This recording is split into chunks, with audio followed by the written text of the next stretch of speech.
तीन दोस्त और शेर। एक समय की बात है। एक घने जंगल में तीन अच्छे दोस्त रहते थे, खरगोश, कौवा और बंदर।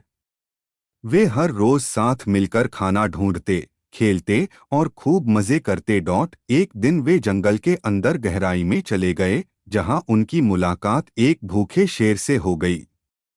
शेर दहाड़ते हुए बोला, तुम तीनों आज मेरे भोजन बनोगे।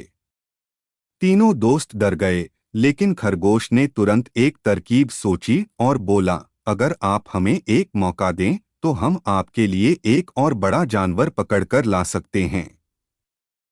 शेर ने सोचा, ज्यादा खाना मिलेगा तो बेहतर है, और उसने उन्हें एक दिन की मोहलत दे दी। तीनों दोस्तों ने मिलकर एक चाल चली। कौवे ने ऊपर उड़कर एक छोटा तालाब ढूंढा जहां शेर अक्सर पानी पीने आता था। बंदर ने उस तालाब के पास एक गड्ढा खोदा और खरगोश ने उस पर पत्तों और टहनियों से ढककर जाल बना दिया। अगले दिन जब शेर पानी पीने आया तो तीनों ने जोर से चिल्लाया, तुम्हारा दुश्मन शेर इस तालाब के पास छिपा है। शेर गुस्से में वहां भागा, लेकिन जैसे ही वह पास पहुंचा, वह सीधे गड्ढे में गिर गया। तीनों दोस्त हंसते हुए वहां से भाग गए और फिर कभी उस